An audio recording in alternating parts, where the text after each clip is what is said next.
Welcome back, everybody, to hour 2 of our conversation with Mayor Shane Blaser, the City of Wisconsin Rapids.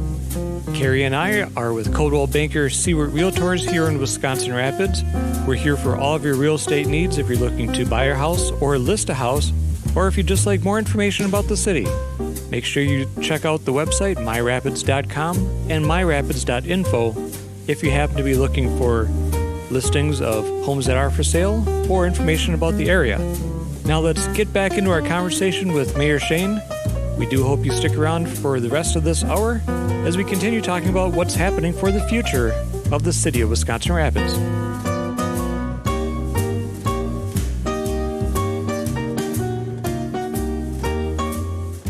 Is there any programs that the city has to help families or homeowners improve their property? So sometimes driving around, you kind of see those houses with, the peeling paint, the lawn is like overgrown, trash in the yard, just not looking the best. Is there programs that these homeowners can go to and say, hey, I need some help cleaning up my yard. I need some help with painting, that sort of thing, to improve the distressed conditions of some of the properties. There you go. So unfortunately, the only tool that the city has is ordinance control.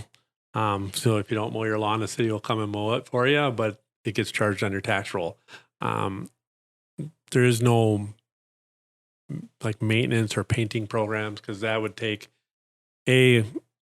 staff to do it or obviously financial resources. So there isn't a grant type program for that, but there is a facade improvement, downtown facade improvement grant that you can apply through the Heart of Wisconsin that's sponsored by the city, but they kind of manage it.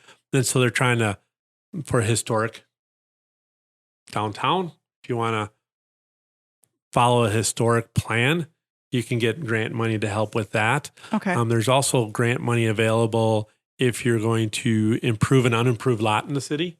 You can, if you want to build a house on a vacant lot, they'll give you some grant money to put towards that. If you want to tear down an existing building and building a new house, they'll give you additional grant dollars for that also. Excellent. That is exciting. There are a lot of vacant land opportunities in the city. We know because we look at it all the time. Got 13 vacant land just listed between the two of us. But overall, I think we're close to that 75 plus of in-city limits for vacant land. Mm-hmm. Yeah, it's obviously you guys know the best now with the real estate market is that, single family, and we can talk about, housing and some of those type of things here, but, some of the single family, there's not a lot of availability. So, it'd be nice to maybe have a developer work with the city on creating a subdivision or something along those lines to, because that helps increase our tax base and it helps all of us in the community is, the bigger our tax base, hopefully the less taxes we have to pay and we can spread it out a little bit more. So seeing how you brought that up. Yep. So here's my question. I always like to ask this question.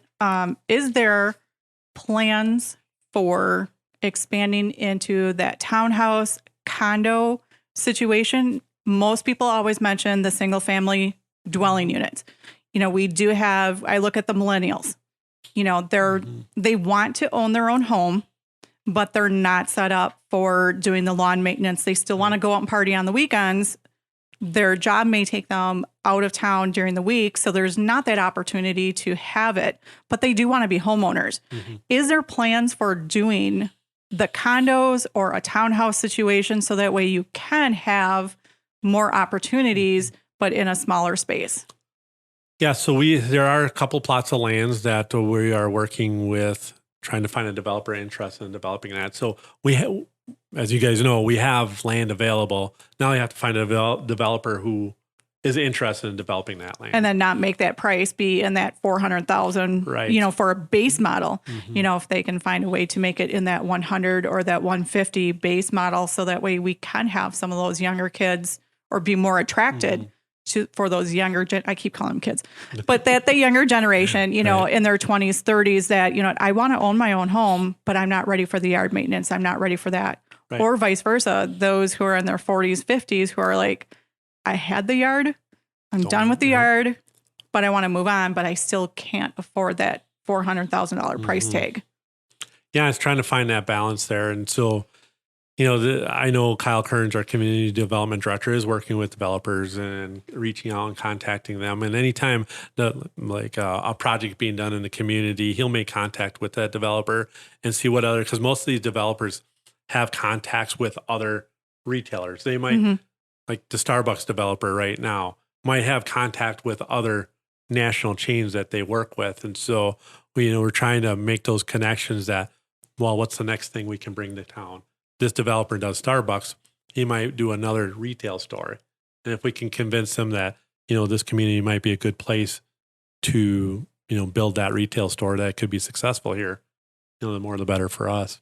Are we looking at getting another retail store in like the Shopko area? Has there been talks of bringing something else in? I mean, right now, all we have is pretty much Walmart. So if we need to go get a shirt for the wedding or for a funeral, the only place we have in town right now is going to be Walmart. So is there going to be another company coming in to kind of help fill that second void? We would gladly welcome any company that would like to come in. You're kind of really strapped by, whether or not they feel, hey, we're in Point and Plover. People from Rapids gladly drive there. Right. So why have that expense and cost of another retail space? And so trying to find that balance, and that's a struggle of economic development in every community right now, is trying to attract that next retail space or that next business. So you can even say next company, next manufacturing company, next industry. That's the challenge, because every community is competing against every other community to try to get that one. Like when we got Metalco here, that started out as a state project, came through the state, and what they do is they'll give it some code name. You don't know it's Metalco or company XYZ, and then they'll give them some sites. Hey, you might be interested in this site, and this site. And Rapids was one for that business. They're also looking at other states. We put together a nice economic development incentive package for them, and ultimately they chose to come here. And so it's really, we're competing against other like communities for these projects, and because there's so few and far in between, especially with COVID, people aren't expanding right now. And there was other opportunities pre-COVID that just kind of stopped and fell through. Right. And so we're hoping now that we're moving to a different phase, hopefully here, that'll kind of revitalize some of those discussions again. Because if we, you drive down A Street, we've got the old Shopko building that is now vacant. We had the old Staples building that is vacant. Yep. And then I want to say County Market is also vacant too, as well. I mean, we're looking at some pretty large buildings that are vacant, and everyone's like, well, why can't we just get a business in there? And so, even some chunks of open land, like, down by Pasquale's. Yes. Or in that neck of the woods. Yep. I mean, we are a great place. I mean, we're centrally located. So I guess I get to hear a lot of why, what is the city doing to attract a business? Because we need something besides paper. We're no longer a paper company or a paper city. So what is our city doing? And I know that there's a lot of nuts and bolts that move on behind the scenes of how to attract a business. And a lot of it in part comes down to working with these developers and trying to entice them to go back to these retail chains to come here. So if we can wine and dine them while they're here and building and going, hey, we're really in an awesome group, they can go back to their friends and say, hey, I had this great experience in Wisconsin Rapids. Let's bring in them another business. I mean, do they just pick up the phone then and say, hey, Shane, I got, XYZ coming into town, got a place for them? Or is there more detailed things? A little bit more.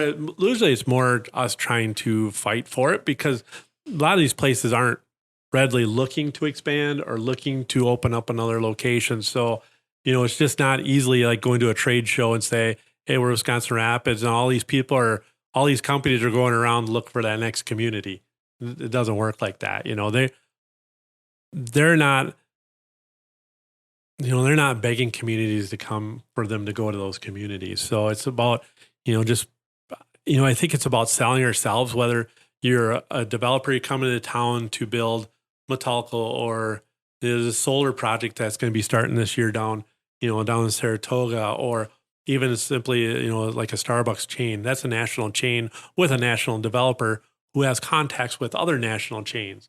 And so, it's about selling us by being a good community, working, as a city, not putting up roadblocks, but helping support their project as long as it's done within the zoning and those type of things. But, trying to sell us as a good community that, hey, this developer had a lot of success here, liked working with the community, liked working with the city. And then they can go back and say, hey, this town might be another good place to bring in retail XYZ. And that's what you try to sell yourself on. Now, for industrial type things and manufacturing, that's even really hard to get. But, you have to be positioned financially to be able to offer incentives, whether it be based on job creation. What can we help them out with infrastructure, make sure they have power that they need, and, trying to come up with a fair economic plan or incentive plan to get them here. But as long as there's a benefit to the city, usually through job creation. If you create so many jobs, we'll incentivize it by, this $100,000 or things like that. But it's tough. In this day and age, it's really tough. There's a number of things that, really make Wisconsin Rapids a convenient place for a lot of that. I mean, we've got the airport infrastructure that just got built up. That's phenomenal. We're getting some national exposure. I know Realtor.com and Inman, just to name a few, named Wisconsin Rapids in the top 10 upcoming vacation destinations for buying your second vacation home. So that was neat national exposure. We've got the HGTV that was out a couple years ago doing an expose on us. So being enticing with housing availability certainly is. And like you said, getting into some of those grants and developing the unimproved lots, that's going to be huge. Yeah, with our low inventory right now with housing, and the nice thing is it's across the market. It's across the board. I mean, we can take you over to Montana and guess what? They're going to be in the same exact boat that we're in. So it's hard to look at someone and say, hey, come move here. And hey, you're bringing 10 families right away. Cool. We don't have really much of a house for you to buy, but hey, we got some vacant land.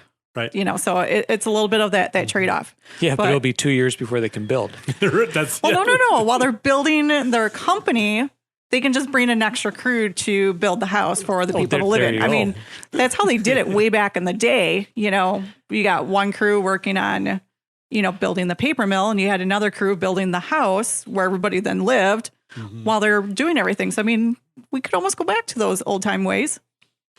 Well, you even think the rental market, we had a gentleman get hired in the city here, brought his family here, they moved here, and he almost had to rent a place in Marshfield because it was so hard to find and luckily something became available and he was able to get into a place, but he was kind of getting nervous there for a little bit. And we're hearing a lot of that from the sellers as well. They want to take advantage of the hot market, but then they're like, we don't even know where we're going to go even for a rental because there's no rental units out there. Yeah, if you want to play that market and take advantage of a very nice market right now. Yeah, you turn around and where do you go from there on a rental or you want to purchase or even build? Like you said, you're going to be waiting for building and construction costs keep going up. And yep, one of the other things that we found is that thought process, but from the Stevens Point area. So people work in Stevens Point, like you said, they might be more convenient for us to go there to shop. Well, it's also convenient for people to work there but live here. Absolutely. And housing prices here are about 15 to 20% less for comparable homes in Stevens Point. So there's so much benefit here in Rapids, even though we're 15 miles away, 20 miles away from an interstate. Just a skip and a jump over here, though. Right, and with 54, it's quick. Yep. It's a quick ride, and we're seeing a lot of that as people choosing to live here and raise their families here, but working elsewhere, which is a good sign for Rapids. And we have with the quadplex complex going on, and that's going to influx of potential college teams playing there, and youth tournaments, and keeping that place active, and turf in the football field, which is going to our, like you said, our central location is a really huge selling point here. you can travel any part of the state roughly the same amount of time. And are we looking at trying to get the state football moved to Rapids? I mean, right now I believe it's done at Camp Randall. So I mean, there's always, let's go to Madison and it's Camp Randall. But are we looking at trying to grab that and bring it to the Rapids area? I know that, playoff games are definitely a very good possibility because of our central location and having the turf complex. And, Marshfields has their turf complex. So we're kind of catching up to some people, but I still say that our central location is a huge selling point, and which puts us above a lot of other communities. And I was driving by the high school just last week and realized that there is no track anymore. It is like gone. Yep. So there's going to be a brand new track installed. Okay. And then that's where the turf football field will be put in there. Okay. And that was all accumulated through donations. But yeah, the track was long overdue for replacement. So it made sense that there'll be hopefully I think by August, they're hoping to have that part of the project completed. Yeah, So because that track is well over 20 years old already. Right. Yeah. We're usually track state is down on lacrosse at UW lacrosse. I think right now we have hockey, gymnastics, cross country. Well, and the water ski tournament. The water ski tournament. I mean, we really are missing just a few of the big state tournaments here in Rapids, which I think is really great. I mean, it's a great asset that the city has. Yep. I really think that they should keep that because it's what we're kind of known for in the sports world as you go to Rapids for this. Even with the BMX, I mean, we've got a lot of huge, we have beautiful facilities throughout the city. And I think it's just one of those things. Are we looking at trying to do just we're going to kind of dominate that arena? I'd be completely fine with that, to be honest. Because I think about my own personal situation. My daughter, she played softball and we traveled as far as Kansas. And so, families are willing to travel for good competition, good facilities. And, if we can, I'd brand ourselves as offering that in youth sports, whether it be hockey or football or baseball or softball. It's good for our community because it's good for the restaurants, good for the gas stations, our hotels, our water park during the summer, all that will factor into that. So one of the things with housing that we look at is what's called walkability. So if you're living in town, how close are you to walking to, the amenities to get groceries and all that jazz? So kind of in line with like a public transit thought process, Rapids has a really good walkability score because we're fairly small and the trails that we mentioned and everything is, along 8th Street kind of is a linear portion of the city and everyone's kind of built off of that. So they can all come to 8th Street and use that as, a main thoroughfare for foodstuffs and shopping. And it's even it can even be like a block off. I mean, I think of, we've got West Grand, East Grand that goes through too. I mean, the library is perfectly located. It's not like on a super busy street, but yet still close enough from most houses. I mean, if you do like within a mile radius of it, I mean, that covers quite a bit of chunk of Rapids. But then people who are a little bit farther off from those beaten paths, do we have like a public transportation system here? We do not have public transportation. And at one point there was discussion of some bus. I'll take that back. We do have a cab system. So that does assist, but we do not have like a regular bus route or anything like that, like Stevens Point does. And it just kind of never really kind of took off here. There was discussions about having a bus route at one point. I remember several years ago between Rapids, Point, and Marshfield, and you can get a bus and you could take a bus system like that. But Rapids has never had, I think since back in the day when we had a trolley, downtown into Nakusa it went years ago, but otherwise our only transportation system is a cab system. And I'll announce it here that our bike share program is returning. It had left because I think the company that had it kind of went under.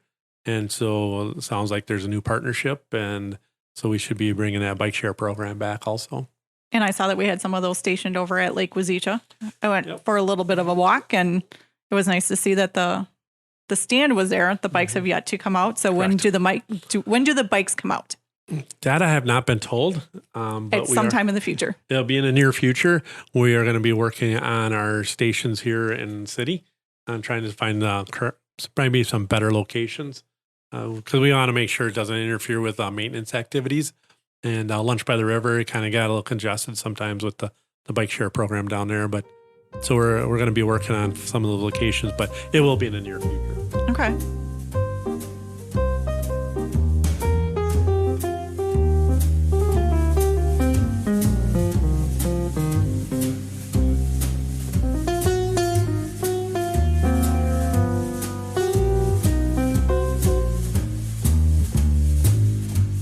So our system that we have here in many communities is through road improvements, is done through a combination of the utilities, the city, and also homeowners through special assessments. Mm-hmm. And I probably special assessments. Special assessments are horrible. We love those. Yes, we all do.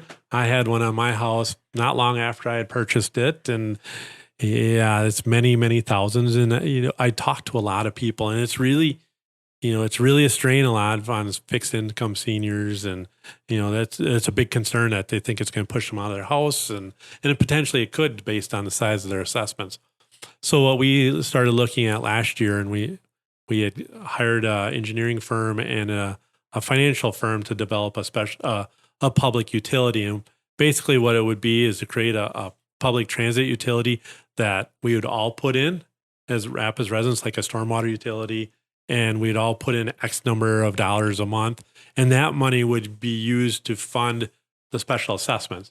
So we could get rid of special assessments and that burdensome on homeowners. And since we all share the public roadway, the thought of me, just because I live on this street, I'm the only one putting in for it. And then everybody else that lives on the street next to me is still driving on the road.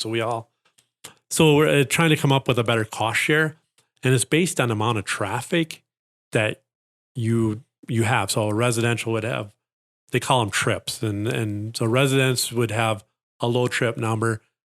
Some other business might have a high trip number based on the amount of traffic you generate. And so this firm has done a number of these in communities, and it's kind of becoming a more popular way of, instead of doing a wheel tax, some communities do wheel tax, where they charge you a little bit more on your vehicle registrations, or they do a combination of special assessments, wheel tax. We're looking at just getting rid of all that and just creating this utility.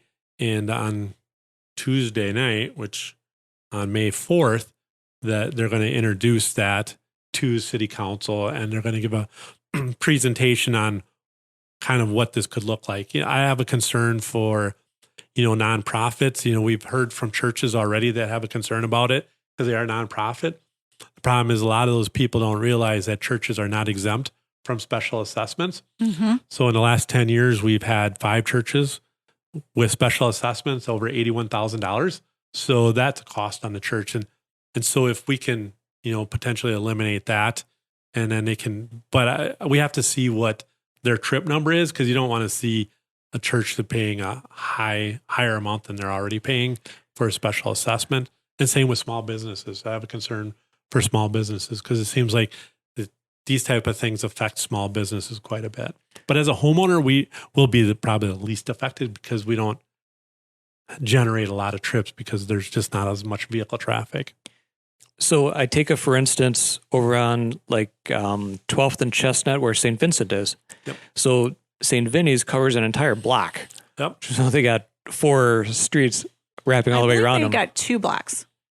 Well, yeah, but they got 2 blocks because the church is on one. 4 streets around. Yeah, because the school, the playground is on the other.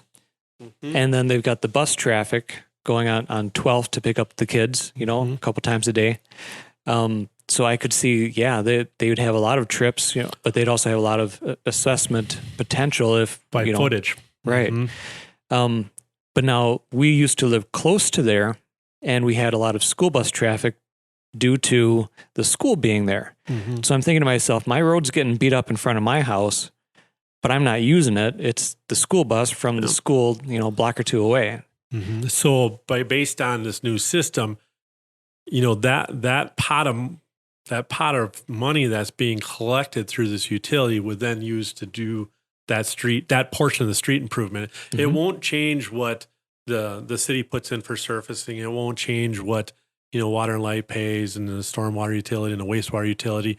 But that residential portion would be covered underneath that utility that we all put into, and we all share that cost. So that bus that continuously goes by your house, that also will be covered. You're not going to be actually paying for that. It'll be spread out through all of it, through the community, and it can make a difference. But we have to see what the numbers look like. Right. Yeah. But still, though, I know a small business that has a $35,000 estimate coming up for their small business on a special assessment. Well, it would take a pretty high utility cost to even come close to that lifetime of that business to hit $35,000. Right. And that could be detrimental to a small business also. So the special assessment, here's an option, and it's something we're going to look at. We're going to evaluate. We're going to see how it looks, but it could be a good alternative. I think it's better to alternative. Something's got to be better than what we're doing, because it is really, I think about these churches and their members a lot of them are seniors. Sure. And so their members are being dramatically affected by these special assessments. And if we can switch to a different model here that might help spread that out over everybody, I think there'd be a lot less stress in a group of people in this community.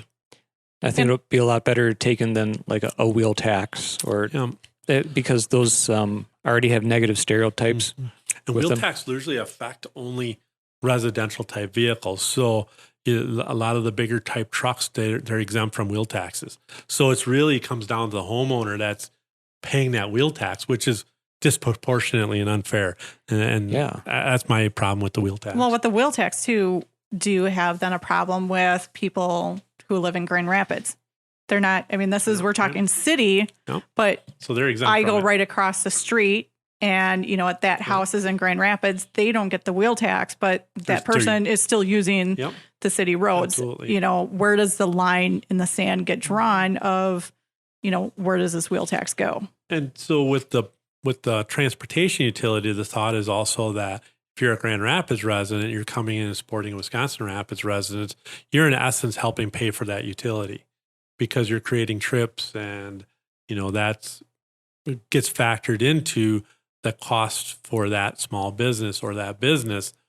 And so everybody's supporting it through us purchasing the goods at that business or retail store. So when you say that you've talked with other cities, you're going with cities that have the same amount of people living in it. So we're comparing apples to apples. We're not going, okay, you know what, we're taking Wisconsin Rapids and we're comparing it to Chicago or Minneapolis. So we're close to the same. Usually we hear Wausau. Right. We do whatever Wausau is doing, but are we looking at cities close to the same size? So trips are based on the classification of the business. So it's really not based on city to city. It's based on the type of business. So you think about a resident generally will have the same trips, whether I be here in Point or here in Rapids or go to Point. My resident will probably develop roughly the same amount of trips. Okay, so trips. I need that understanding just a little bit. What do you mean by a trip? Like the amount of traffic. So like I have 2 cars at my house. My 2 cars in Point will generate the same amount of traffic as my 2 cars in Rapids. My McDonald's is going to develop quite a different amount of traffic trips, but from Point to Rapids, it's going to roughly be the same. So they base these engineering, or these firms base it on the classification of the business, whether you be a residence, a church, a nonprofit, a gas station, a fast food, that sort of thing, of the number of cars that go through. The amount of traffic they generate on the roadways. Okay.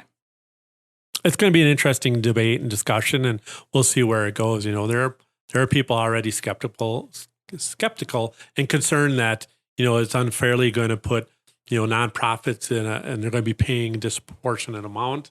And we don't know what it's going to look like till May 4th. And then I was going to say, when is that going to be again? So that way we can. May 4th, it's going to be introduced to our Public Works Committee / committee of the whole. So the whole council is going to meet, so there's going to be a presentation. They're going to kind of explain it all, kind of see how the numbers look. And it's just an introduction. There's not going to be a decision made. This needs time to digest a little bit because is there going to be a chance for open floor discussion? Yep. We'll end up having that opportunity tomorrow night or on May 4th tomorrow. They won't have much discussion. It's just going to be more of a presentation, maybe some general questions. And then it's time to digest it, look at the numbers, give the public an opportunity. I'm going to try to get it out there as much as possible, whether it be in radio, newspaper, and try to talk about it and get people to think about it, ask questions of their council people. We'll end up having another meeting down the road, more meetings down the road. This is something that we're just not going to kind of push through real quick because I think it's very important that it's done, set up correctly, and that most of our questions are answered. Okay. So now this radio show we're doing pre-recorded, so this is going to air after that meeting happens. Perfect. I know Rapids does a lot of community media. So if, going on the internet, Facebook, you guys do a lot of live for not just the main council meetings, but also the committees. Correct. And then I think there's also a YouTube page that we can kind of go back and look at the archives. Yep. So they'll all be put on all that media platform. Like you said, to YouTube, it's recorded out there and it's saved out there. So people can go and review that. And so if I happen to be on Facebook and I run across this, is there a way to ask a question during these meetings, or what is the appropriate way to ask a question during a city council meeting? Or so the only way to ask a question would be to be there in person. Okay. And same with committee meetings where we try to do a bulk of our work and a lot of discussion and debate happens. Sometimes it flows into council meetings, but typically a council meeting is not really an open forum, but a council person can recognize you if you want to speak. And historically, the council has been very receptive to allowing people to speak. You go to some, whether it be county boards, school boards, they might have an open forum at the beginning, and that's the only time the public will have any opportunity to say anything. We've always allowed participation throughout the meeting. Okay. Or is there going to be letters going out to all of the city homeowners, and that way they know that we're getting rid of the assessment, and we're going to this new program? Are they going to have that? Are they going to know that it's going to happen? So if we go to it, there would be some more discussion about it. So that way we can have like a town meeting of, I didn't know this was going on, but now I have some concerns as a homeowner. I know that, okay, on July 15th, it's not the real date. We're just picking dates. Yep. On July 15th. Exactly. We're going to have another, like a town meeting, that if you as a homeowner want to go talk to you or bring up that concern, on the 15th is when this is going to happen. Yeah, so we'll have our we'll have further discussions at our committee meeting where that will be an opportunity to speak. And I think as this starts getting presented, there'll be more, people question, and I'll talk about it on my regular radio shows. I'm not opposed to doing things in community media, and the papers will pick it up. And so it should be a discussion point, hopefully, within the community, and people that have questions will be able to contact us. And then it'll eventually get to council. It'll go to council a couple of times, but my goal is that this process takes a little while, several months. This is not like an overnight. No, I think it's too big of a way of doing business because we've done this business this way for decades, and it's quite a change. And I think we have to make sure that we're all aware of it. Is everybody going to be happy with it? Probably not, but definitely most people that have a special assessment, nobody has ever been happy with that. Nobody has ever thought a special assessment was fair. And it's just something that you just bite your tongue and whether you pay it off or you got into 15-year payment plan. But if this new way of doing it I can't see how it's going to be worse, but we have to see how it is, But one of the things that I thought was interesting with special assessments and kind of how much the homeowner would pay versus how much the actual project cost per unit, per mile, all that jazz, that the city was covering so much more, and it is way more expensive than people realize. Yeah, you're talking maybe percentages of the project. It's a small fraction. You know, I might pay $10,000, but it costs hundreds and hundreds of thousands of dollars spread out across everybody else. So you're right. It is really such a small fraction, but it's a large number though. It's a large number for the individual. Yeah. Especially all of a sudden you get that paper in the mail saying, "Ooh," it's like the anti-lottery. You get that letter saying, "Well, your estimate for your project next year is this," and it comes out of nowhere. You know, there's no planning. Like, I got to start squirreling some money away for this project. Well, I know when Chestnut got redone, that was the biggest thing that the neighbors would talk about, is because, well, we were the second house in. So we weren't the corner house, because then they got Chestnut and then that little bit into the next road. And those corner homes really got it bad. And they're like, I cannot believe this. And that was the discussion. And there was one house they're like, we'll just sell before this even goes through. So that way we don't have to take care of it. The next homeowner can. Well, and then you have to disclose it in real estate. Right. Yes. So then that also is part of the sale. And that's can be concerning too. And I think about on the west side of town on Chase Street, they just redid that. Now they're redoing 18th Avenue. So some people are going to get hit 1 year on one side, and then they're going to get hit on the other side. And how can that be fair? You know, you feel bad for them. Right. Well, and in my personal experience, I used to live off of Gaynor on the west side, Gaynor Avenue, and they did a street resurface, all that project. And maybe 2 or 3 years later, when I went to go sell my house, this was back in 2012, 2013. So the market wasn't as robust as it is right now. And I had to then pay off the assessment as part of the sale of the property. Right. So I got cut out of my profit, my funds for it. Does not go away. That stays there. And, we're looking at starting a mill and overlay program too, because there's some roads out there where the infrastructure is really good, but the ride quality is absolutely horrible. So we're looking at, there's a degradation fee that the city collects. So if I'm a utility and I cut into a road, I have to pay a fee for the degradation of that road because I'm cutting into it. And so we're going to put that into a fund and start using that money to maybe you mill off a certain amount of percentage of the road and you come back and you overlay it with new asphalt.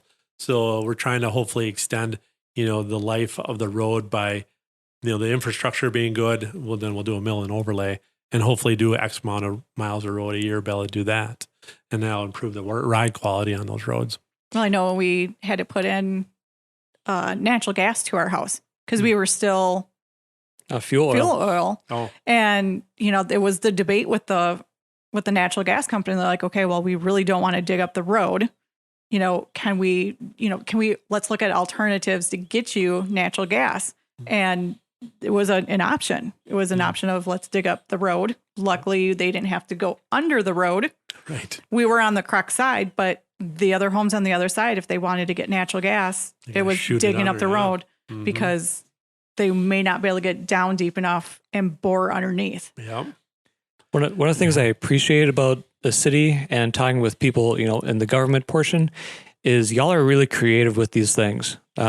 Problem solving and finding solutions and looking outside of our area. Like Carrie mentioned, comparing ourselves to other bigger cities, but maybe they've got good ideas that we could downsize and use here. So it's been a really good thing to kind of keep an eye on what y'all are doing. Yeah, I'm not the smartest guy in the room, but I've got a really smart team, and I've got some really great individuals in the city that are very conscientious of that and trying to be proactive while trying to keep the taxpayer in mind. And that's important to do because it just can't be about spending money. So one thing we did not cover, I think we should cover, is the location of City Hall. So where exactly is City Hall located? Because if I had to go find it when I first moved here, I would drive right past it because it doesn't look like a city hall. Yeah, it just doesn't. It looks like a bunker that was built in the 50s. Right. If someone told me to go find the bunker. Yeah, I don't know when it was built. I can't remember, but it was probably somewhere 60s. And apparently it's across the road from the previous city hall. But it's down on Grand Avenue. So it's on the west side of the river. It's down by the new YMCA. And yeah, it's a 3-story concrete kind of building. And It's different than the concrete building down by the river, but that's the county building, and we're just further down the road. And and it's unique because City Hall is partnered right with Rapids PD. Correct. They're in the same building. They're in the same building. Yep. So coming from Nakusa, our City Hall is with the PD, is with the fire and with the police department. So it's like both cities. It's like, let's build one building and run everything out of one building. Yep. It's kind of smart. It's centrally located, yeah. Yeah, it's centrally located. We have to have the two fire departments because we're handicapped by the railroad tracks. So, we have to have a west side just for the safety of the people on the west side in case if they get cut off from the east side because of the railroad. And so, yeah, that's why it'd be nice maybe to have a centrally located fire department at some point in our future, but we have to come up with a solution on the railroad and the river too. And the river. Mm-hmm. If something were to destroy, maybe the dam failed and took out all the bridges from one side of the river to the other, that keeping that separation is a good thing too.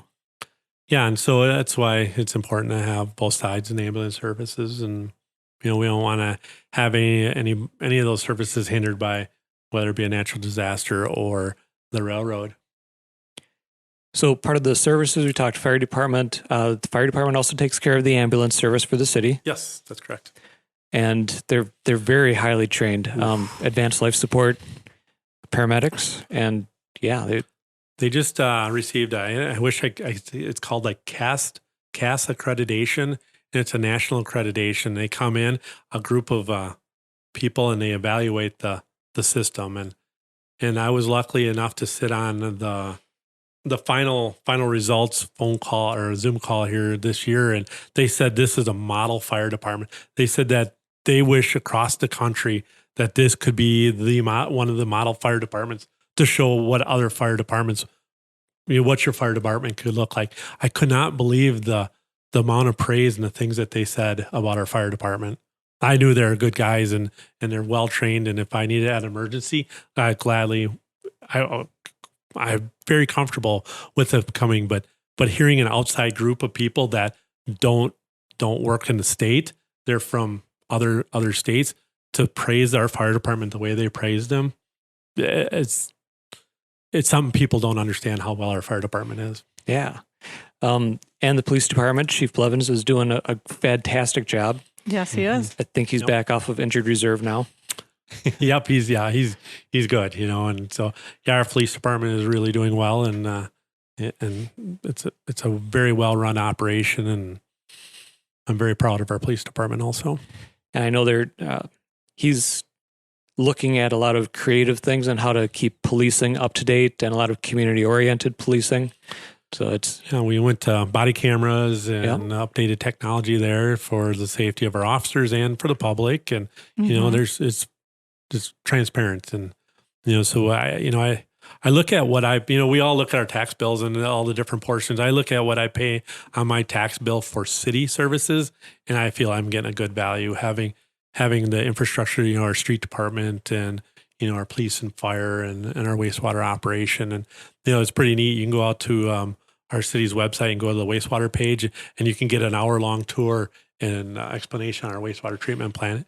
The technology, that's probably the biggest thing when I became mayor and going on a very detailed tour over there. Then again, wastewater treatment plant.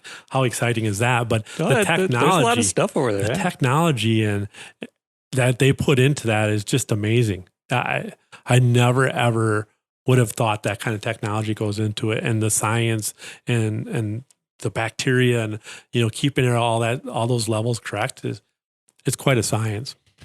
And then isn't there a partnership between them and the Veolia, the dump site for garbage? Something about wastewater treatment and whatnot, pulling stuff from the dump or vice versa. I forget how it goes. Or maybe that was the Milorganite substitute you were talking about. So yeah, I think the methane off the dumps is something that's used somewhere, but we produce through our processes at the wastewater treatment plant to help make them sustainable in our last expansion. They produce a lot of electricity. So they produce a lot of their own electricity there for in their operations based on the technology or the process of processing wastewater. And so they produce a lot of their own electricity there. That is phenomenal. Now, can just anyone walk in and just say, hey, I'd like a tour? No. Go to Go the, to the website and you can get a really great tour. Yeah, you can watch a video and they use a drone in it. And there's a lot of, it's really interesting. And I pulled it up one day and I kind of got enthralled, and all of a sudden, a half hour later, I was like, wow, that was kind of interesting. I've been to actual very detailed tours there of where they described all the processes and showed me everything, and how they have discs floating in the tanks, and those discs are in there to help the bacteria attach to it. And there's so much science in that. And I never could get excited about wastewater treatment before, but it's kind of interesting once you see the big process. But go out to the website and watch the video. Cool. So, kind of a personal question for you, your opinion. There's a lot of stuff to do in Wisconsin Rapids. We've got a lot of events, we're talking with the Chamber of Commerce and the CVB. But what do you look forward to every year? What's something that is your favorite? Well, one thing I love about Wisconsin, central Wisconsin, is hunting. Okay. I enjoy spending time in the woods. Lately on Saturdays, my son and I like to go out to my buddy's shooting range, and he's 13, my son is, and so I'm teaching him responsible gun safety and shooting my pistols, and I enjoy that. And we're going to get our bows out here and start shooting our bows. And I kind of like the outdoors aspects of central Wisconsin and Wisconsin. Fishing, I kind of, when I had kids and sports, I had kind of choose between hunting and fishing, and so I spend more time hunting. But my son is really kind of has a desire to fish. So are we casting or are we fly fishing? I mean, there is different levels of fishing. True. So we'll start let's out touch casting. there. We'll start out casting. Okay. And so I have promised him this year we'll spend some more time trying to fish and become fishing buddies too, and instead of just hunting buddies. Excellent. But I enjoy time activities with my family outdoors, whether it be sports or hunting and fishing, or just sitting around in my backyard enjoying our nice weather. Cool. Well, Carrie, do you have anything else? I would think the last question we would have here is, what, as a mayor, are you looking forward to coming up here in Rapids? I am looking forward to it, especially because I had a unique situation that, I started my first year of mayor as a pandemic. Pretty much everything was shut down, which was kind of a unique situation. So I'm looking as a mayor, and personally, I'm looking forward to being able to spend more time out and doing community things, meeting with businesses, going to events. I enjoy going to your morning Rotary. I have a lot of fun there, and I was talking to a fellow member today saying how much I enjoy, the activities of that club. And there's many great clubs in our city, and whether you want, there's so many things you can get involved in here, and find personal connections and just enjoyments in those clubs. Okay, I think I have one more last question. Okay. All right, so 4th of July. Absolutely. Are we doing fireworks? We are we going to have the city band out back again down by the Centralia Center? There's a tongue twister this late at night. But are we doing fireworks this year? Absolutely. We are doing fireworks. We've already started planning into city. City band is actually going to do their performances at Robinson Park in the band shell again this year. And yeah, we're going to have everything that we've had downtown. And people that don't feel comfortable don't need to come down, or you can take. The beauty of our fireworks in our downtown is that you can be out on the outskirts of the groups and still very, very much enjoy a good fireworks show. Oh, you don't need to be down in the midst of it, standing on a bridge in the crowds if you don't want to. There's just a lot of opportunities you can take advantage of the fireworks from many locations in the community. Boats in the water. So I know safety is always a concern whenever we were shooting off fireworks. It is a fire. Boats in the water. I know that has been some things that people look forward to doing, or it's a new thing that's been started of, let's get everybody on the pontoon and let's go up to the river. Mm-hmm. Are we making sure that we're staying far enough away that boats are not going underneath that drop zone? Yep. So they do set up a safety zone by our fireworks, people that light it off based on the size of the shell determines the safety zone. So the more bigger and grander shots that you have, the bigger the safety zone is. So you're trying to find that sweet spot, and but they determine that zone, and then that's when we have both the DNR and those people are out on the river trying to keep people at that edge there. But yep, that's something we're looking forward to having this year. Excellent. Okay, I think that was my last question. All right. Thanks for coming over and talking with us, Shane. Thanks for having me. I was glad to be here.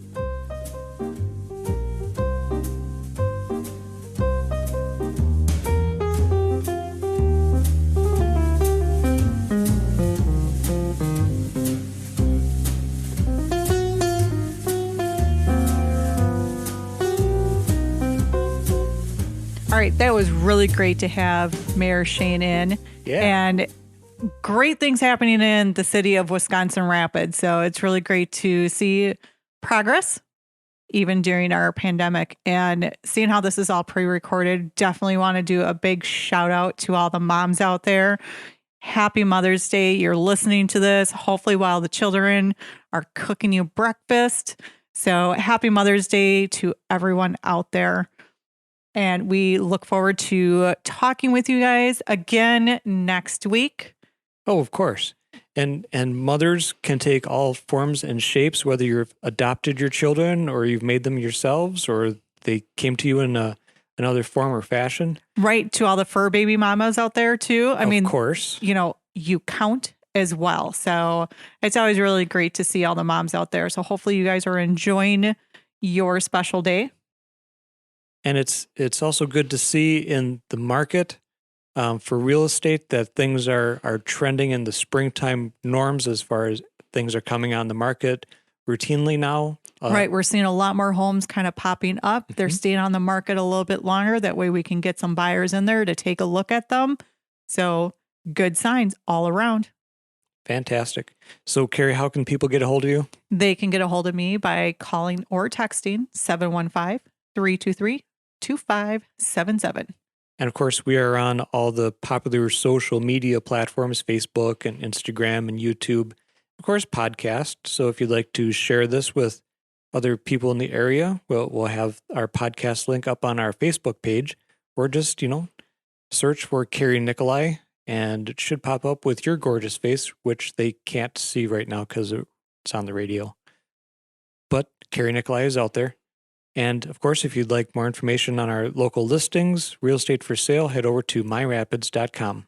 And if you have any questions that you really would like to have answered, go ahead and email them to at myrapidsradio@gmail.com. All right. So we've got all forms of communication out there. You can text us, you can call us, you can message us through Facebook. You can even call the main office line and just ask for us directly, and they will hook you up. So very easy to get a hold of. Sounds good. Well, happy Mother's Day to everyone, and we wish you a great Central Wisconsin day. All right. Bye-bye.